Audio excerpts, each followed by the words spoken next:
श्री सत्यनारायण अष्टकम्। आदिदेवं जगत्कारणं श्रीधरं लोकनाथं विभुं व्यापकं शङ्करं सर्वभक्तेष्टदं मुक्तिदं माधवं सत्यनारायणं विष्णुमीशं भजे। सर्वदा लोककल्याणपारायणं देवगोवे प्ररक्षार्थसद्विग्रहं दीनहीनात्मभक्ताश्रयं सुन्दरं सत्यनारायणं विष्णुमीशं भजे। दक्षिणे यस्य गंगा सुभाषोभते राजते सा रमायस्य वामे सदा। यः प्रसन्नाननो भाति भव्यस्य तं सत्यनारायणं विष्णुमीशं भजे। संकटे शङ्करेयं जनः सर्वदा स्वात्मभिनाशनाय स्मरेत् पीडिता। पूर्णकृत्यो भवेद् यत् प्रसादाच्च तं सत्यनारायणं विष्णुमीशं भजे। वाञ्छितं दुर्लभं यो ददाति प्रभुः साधवे स्वात्मभक्त्याय भक्तिप्रियः। सर्वभूताश्रयं तं हि विश्वम्भरं सत्यनारायणं विष्णुमीशं भजे। ब्राह्मण साधु वैश्यश्च तुङ्गध्वजो ये भवन्वे श्रुता यस्य भक्त्यामराः। लीलया यस्य विश्वं ततं तं विभुं सत्यनारायणं विष्णुमीशं भजे। येन चाब्रह्मबालतृणं धार्यते सृज्यते पाल्यते सर्वमेतज्जगत्। भक्तभावप्रियं श्रीदयासागरं सत्यनारायणं विष्णुमीशं भजे। सर्वकामप्रदं सर्वदा सत्प्रियं वन्दितं देववृन्दैर्मुनीन्द्रार्चितं। पुत्रपौत्रादि सर्वेष्टदं शाश्वतं सत्यनारायणं विष्णुमीशं भजे। अष्टकं सत्यदेवस्य भक्त्या नरा भावयुक्तो मुदा यस्त्रिसन्ध्यं पठेत् तस्य नश्यन्ति पापानि तेनाग्निना। इन्धनानीव शुष्कानि सर्वाणि वे। आदिदेवं जगत्कारणं श्रीधरं लोकनाथं विभुं व्यापकं शङ्करं सर्वभक्तेष्टदं मुक्तिदं माधवं सत्यनारायणं विष्णुमीशं भजे। सर्वदा लोककल्याणपारायणं देवगोवे प्ररक्षार्थसद्विग्रहं दीनहीनात्मभक्ताश्रयं सुन्दरं सत्यनारायणं विष्णुमीशं भजे। दक्षिणे यस्य गंगा सुभाषोभते राजते सा रमायस्य वामे सदा। यः प्रसन्नाननो भाति भव्यस्य तं सत्यनारायणं विष्णुमीशं भजे। संकटे शङ्करेयं जनः सर्वदा स्वात्मभिनाशनाय स्मरेत् पीडिता। पूर्णकृत्यो भवेद् यत् प्रसादाच्च तं सत्यनारायणं विष्णुमीशं भजे। वाञ्छितं दुर्लभं यो ददाति प्रभुः साधवे स्वात्मभक्त्याय भक्तिप्रियः सर्वभूताश्रयं तं हि विश्वम्भरं सत्यनारायणं विष्णुमीशं भजे। ब्राह्मणसाधु वैश्यश्च तुङ्गध्वजो ये भवन्वे श्रुता यस्य भक्त्यामराः लीलया यस्य विश्वं ततं तं विभुं सत्यनारायणं विष्णुमीशं भजे। येन चाब्रह्मबालतृणं धार्यते सृज्यते पाल्यते सर्वमेतज्जगत् भक्तभावप्रियं श्रीदयासागरं सत्यनारायणं विष्णुमीशं भजे। सर्वकामप्रदं सर्वदा सत्प्रियं वन्दितं देववृन्दैर्मुनीन्द्रार्चितं पुत्रपौत्रादि सर्वेष्टदं शाश्वतं सत्यनारायणं विष्णुमीशं भजे। अष्टकं सत्यदेवस्य भक्त्या नर भावयुक्तो मुदा यस्त्रिसन्ध्यं पठेत् तस्य नश्यन्ति पापानि तेनाग्निना इन्धनानीव शुष्कानि सर्वाणि वे। आदिदेवं जगत्कारणं श्रीधरं लोकनाथं विभुं व्यापकं शङ्करं सर्वभक्तेष्टदं मुक्तिदं माधवं सत्यनारायणं विष्णुमीशं भजे। सर्वदा लोककल्याणपारायणं देवगोवे प्ररक्षार्थसद्विग्रहं दीनहीनात्मभक्ताश्रयं सुन्दरं सत्यनारायणं विष्णुमीशं भजे। दक्षिणे यस्य गङ्गा शुभाशोभते राजते सारमायस्य वामे सदा यः प्रसन्नाननो भाति भव्यस्य तं सत्यनारायणं विष्णुमीशं भजे।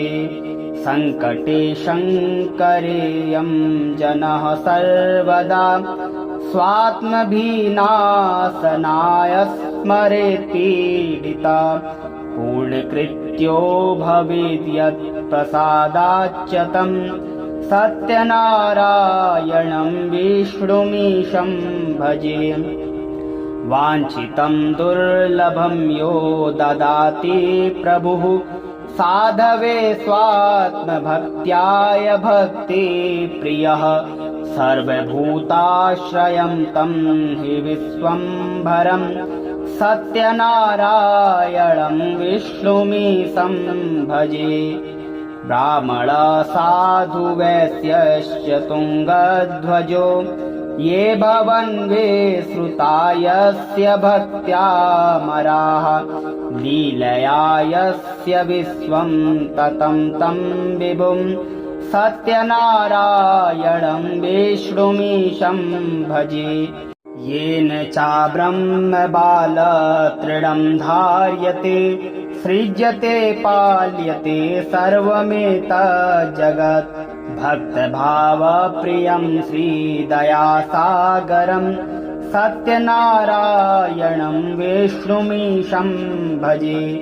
सर्वकामप्रदं सर्वदा सत्प्रियं वन्दितं देववृन्दैर्मुनीन्द्रार्चितं पुत्रपौत्रादि सर्वेष्टदं शाश्वतं सत्यनारायणं विष्णुमीशं भजे। अष्टकं सत्यदेवस्य भक्त्या नर भावयुक्तो मुदा यस्त्रिसन्ध्यं पठेत् तस्य नश्यन्ति पापानि तेनाग्निना इन्धनानीव शुष्कानि सर्वाणि वे। आदिदेवं जगत्कारणं श्रीधरं लोकनाथं विभुं व्यापकं शङ्करं सर्वभक्तेष्टदं मुक्तिदं माधवं सत्यनारायणं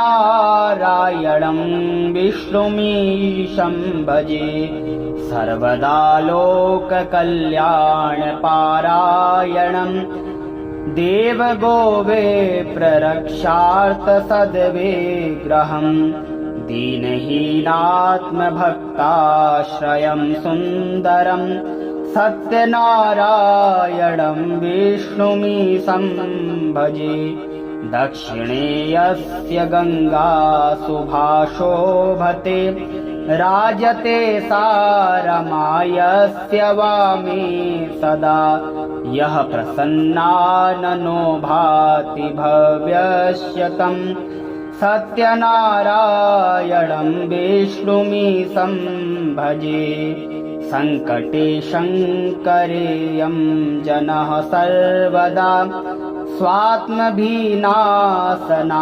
स्मरेत्पीडिता पूर्णकृत्यो भवेद्यत् प्रसादाच्च तं सत्यनारायणं विष्णुमीशं भजे वाञ्छितं दुर्लभं यो ददाति प्रभुः साधवे स्वात्मभक्त्याय भक्तिप्रियः सर्वभूताश्रयं तं हि विश्वम्भरं सत्यनारायणं विष्णुमीशं भजे ब्राह्मणसाधु वैश्यश्च तुङ्गध्वजो ये भवन्वे श्रुता यस्य भक्त्यामराः लीलया यस्य विश्वं ततं तं विभुं सत्यनारायणं विष्णुमीशं भजे येन चाब्रह्मबालतृणं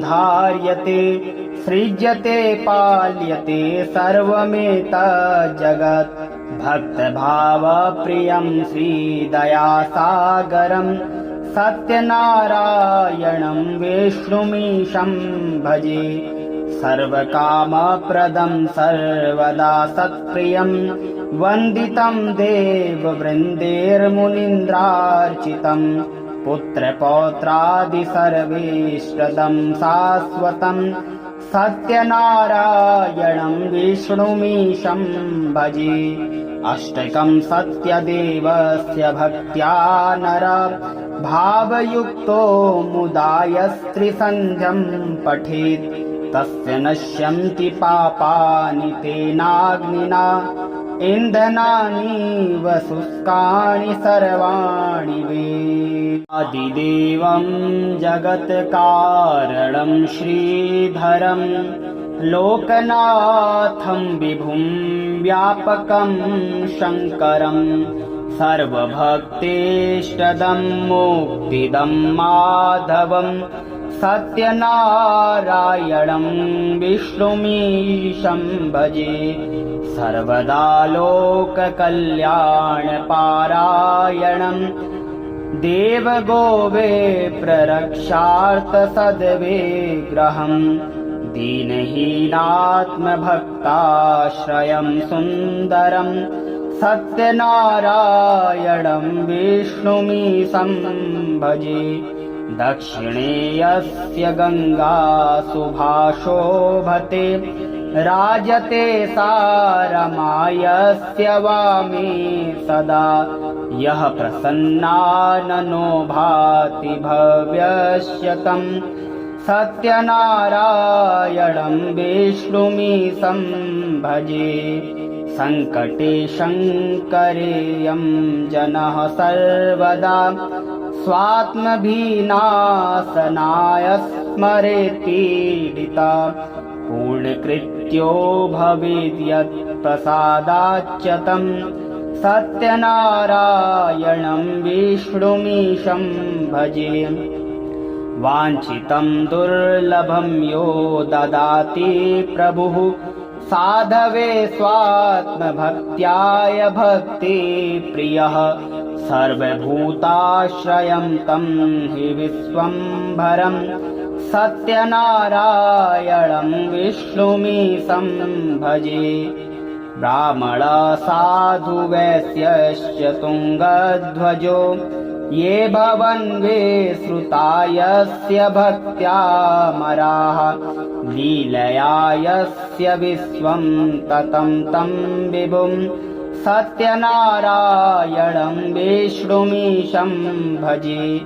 येन चाब्रह्मबालतृणं धार्यते सृज्यते पाल्यते सर्वमेतज्जगत् भक्तभावप्रियं श्रीदयासागरं सत्यनारायणं विष्णुमीशं भजे। सर्वकामप्रदं सर्वदा सत्प्रियं वन्दितं देववृन्दैर्मुनीन्द्रार्चितं पुत्रपौत्रादि सर्वेष्टदं शाश्वतं सत्यनारायणं विष्णुमीशं भजे। अष्टकं सत्यदेवस्य भक्त्या नर भावयुक्तो मुदा यस्त्रिसन्ध्यं पठेत् तस्य नश्यन्ति पापानि तेनाग्निना इन्धनानीव शुष्कानि सर्वाणि वे। आदिदेवं जगत्कारणं श्रीधरं लोकनाथं विभुं व्यापकं शङ्करं सर्वभक्तेष्टदं मुक्तिदं माधवं सत्यनारायणं विष्णुमीशं भजे। सर्वदा लोककल्याणपारायणं देवगोवे प्ररक्षार्थसद्विग्रहं दीनहीनात्मभक्ताश्रयं सुन्दरं सत्यनारायणं विष्णुमीशं भजे। दक्षिणे यस्य गङ्गा सुभाषोभते राजते सारमायस्य वामे सदा यः प्रसन्नाननो भाति भव्यस्य तं सत्यनारायणं विष्णुमीशं भजे। सङ्कटे शङ्करेयं जनः सर्वदा स्वात्मभिनाशनाय स्मरेत् पीडिता पूर्णकृत्यो भवेद्यत् प्रसादाच्च तं सत्यनारायणं विष्णुमीशं भजे।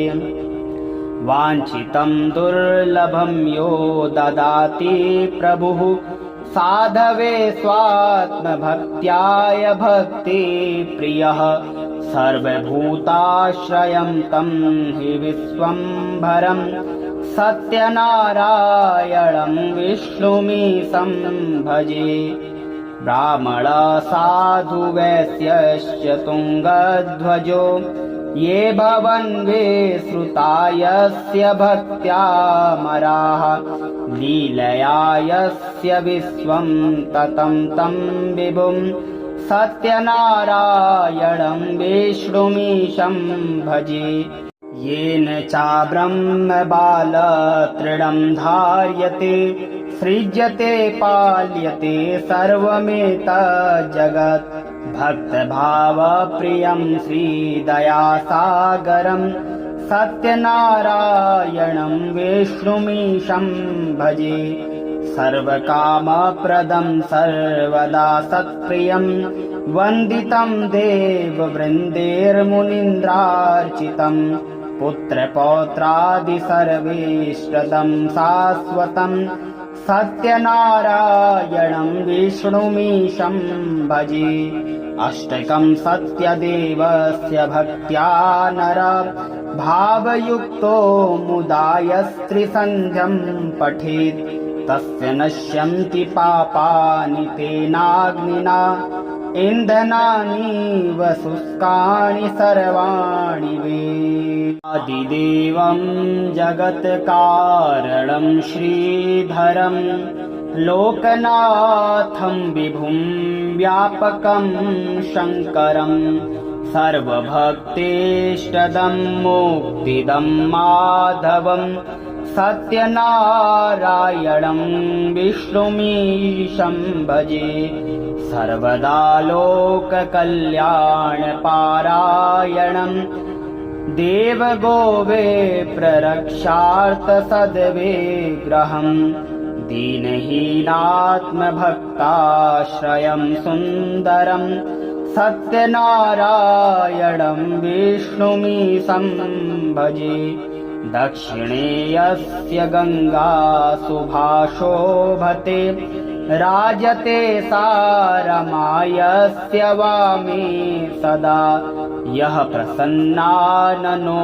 भाति भव्यस्य तं सत्यनारायणं विष्णुमीशं भजे सङ्कटे शङ्करेयं जनः सर्वदा स्वात्मभिनाशनाय स्मरेत्पीडिता पूर्णकृत्यो भवेद्यत् प्रसादाच्च तं सत्यनारायणं विष्णुमीशं भजे वाञ्छितं दुर्लभं यो ददाति प्रभुः साधवे स्वात्मभक्त्याय भक्तिप्रियः सर्वभूताश्रयं तं हि विश्वम्भरं सत्यनारायणं विष्णुमीशं भजे ब्राह्मणसाधु वैश्यश्च तुङ्गध्वजो ये भवन्वे श्रुता यस्य भक्त्यामराः लीलया यस्य विश्वं ततं तं विभुं सत्यनारायणं विष्णुमीशं भजे येन चाब्रह्मबालतृणं धार्यते सृज्यते पाल्यते सर्वमेतज्जगत् भक्तभावप्रियं श्रीदयासागरं सत्यनारायणं विष्णुमीशं भजे सर्वकामप्रदं सर्वदा सत्प्रियं वन्दितं देववृन्दैर्मुनीन्द्रार्चितं पुत्रपौत्रादि सर्वेष्टदं शाश्वतं सत्यनारायणं विष्णुमीशं भजे अष्टकं सत्यदेवस्य भक्त्या नर भावयुक्तो मुदा यस्त्रिसन्ध्यं पठेत् तस्य नश्यन्ति पापानि तेनाग्निना इन्धनानीव शुष्कानि सर्वाणि वे आदिदेवं जगत्कारणं श्रीधरं लोकनाथं विभुं व्यापकं शङ्करं सर्वभक्तेष्टदं मुक्तिदं माधवं सत्यनारायणं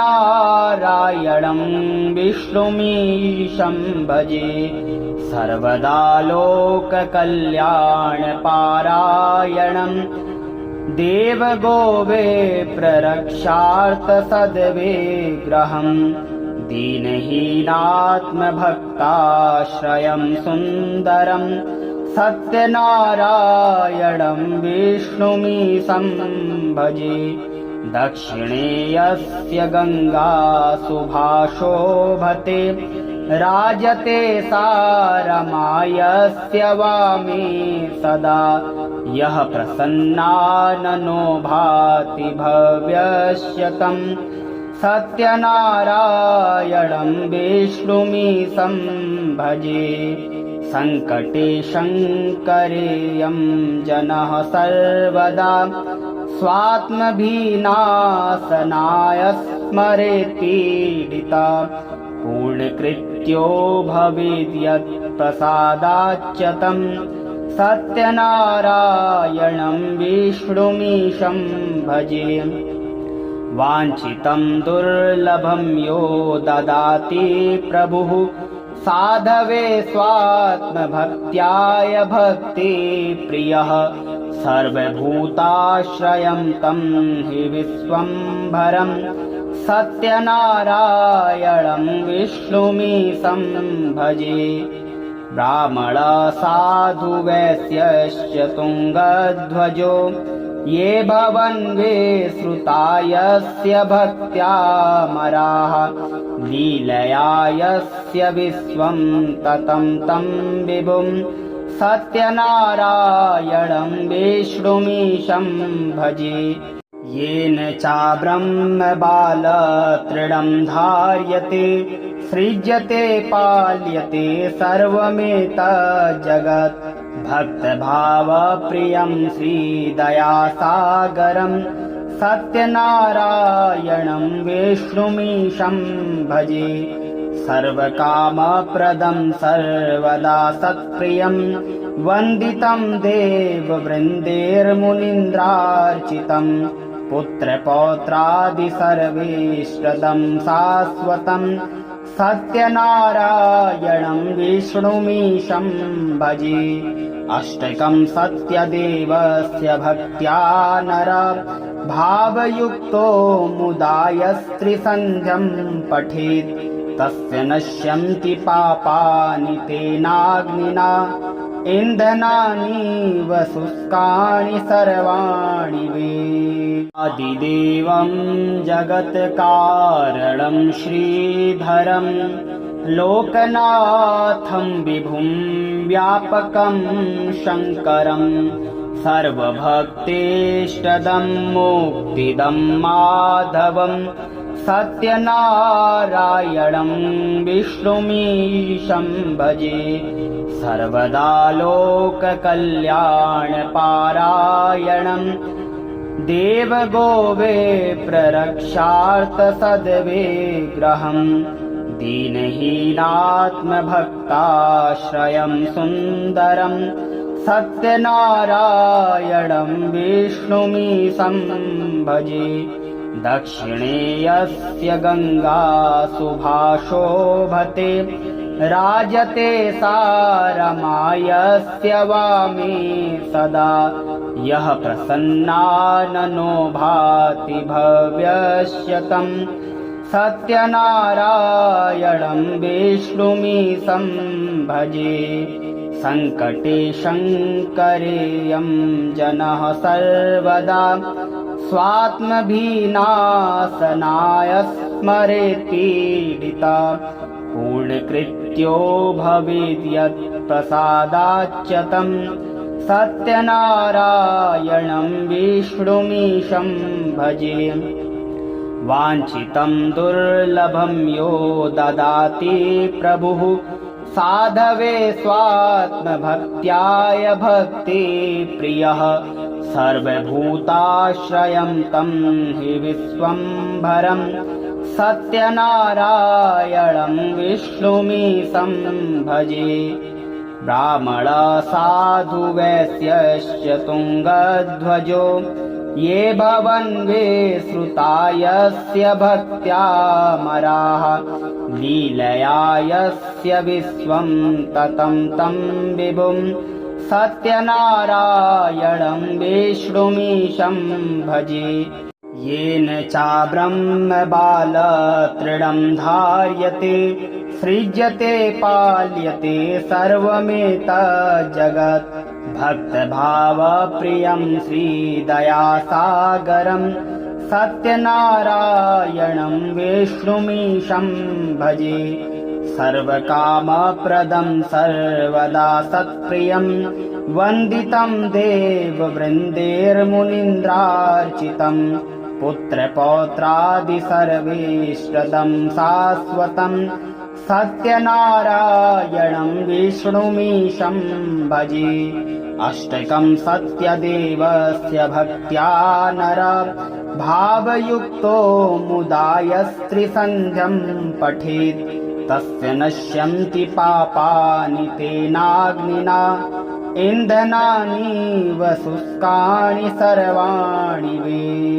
आदिदेवं जगत्कारणं श्रीधरं लोकनाथं विभुं व्यापकं शङ्करं सर्वभक्तेष्टदं मुक्तिदं माधवं सत्यनारायणं विष्णुमीशं भजे सर्वदा लोककल्याणपारायणं देवगोविप्ररक्षार्थसद्विग्रहं दीनहीनात्मभक्ताश्रयं सुन्दरं सत्यनारायणं विष्णुमीशं भजे दक्षिणे यस्य गंगा सुभाषोभते राजते सारमायस्य वामे सदा यः प्रसन्नाननो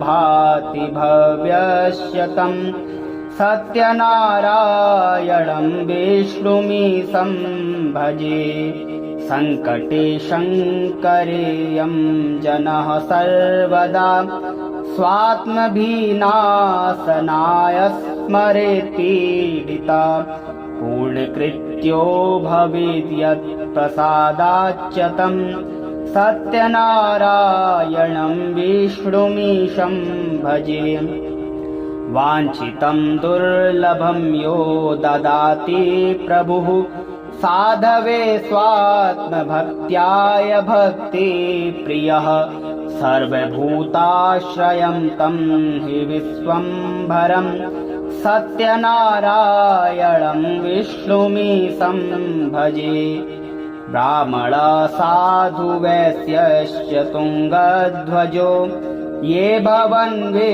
श्रुता यस्य भक्त्यामराः लीलया यस्य विश्वं ततं तं विभुं सत्यनारायणं विष्णुमीशं भजे येन चाब्रह्मबालतृणं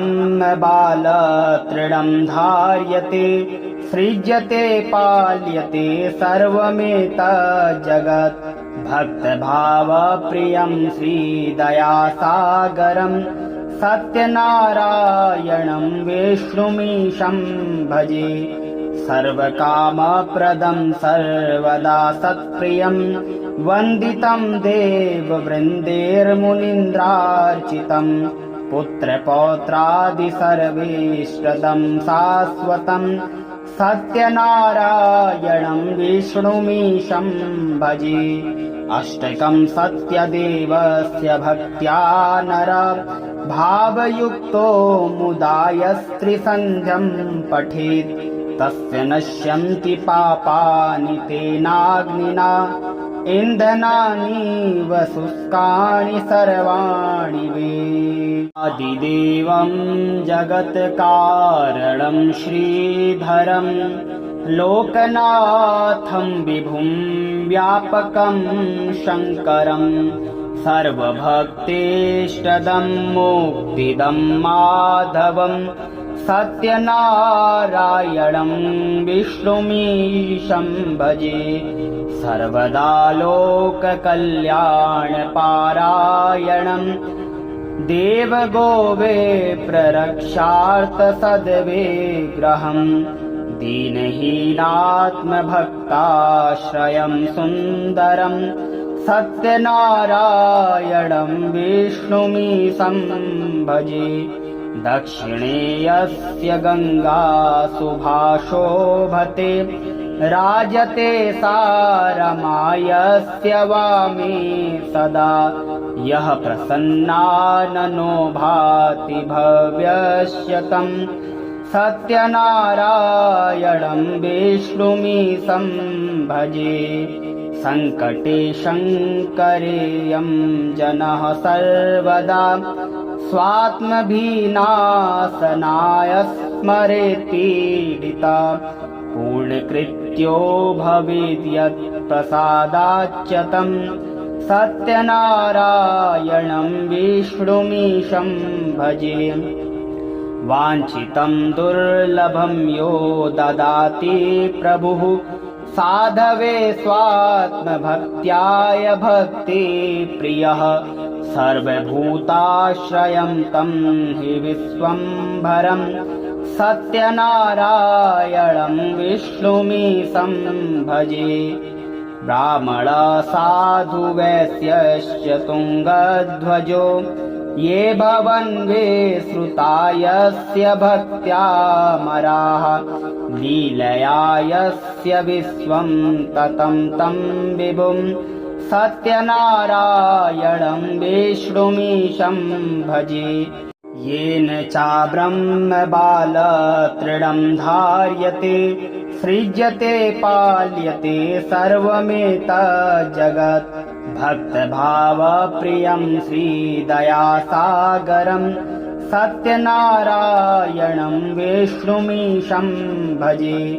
सर्वकामप्रदं सर्वदा सत्प्रियं वन्दितं देववृन्देर्मुनीन्द्रार्चितं पुत्रपौत्रादि सर्वेष्टदं शाश्वतं सत्यनारायणं विष्णुमीशं भजे। अष्टकं सत्यदेवस्य भक्त्या नर भावयुक्तो मुदा यस्त्रिसन्ध्यं पठेत् तस्य नश्यन्ति पापानि तेनाग्निना इन्धनानि शुष्कानि सर्वाणि वे।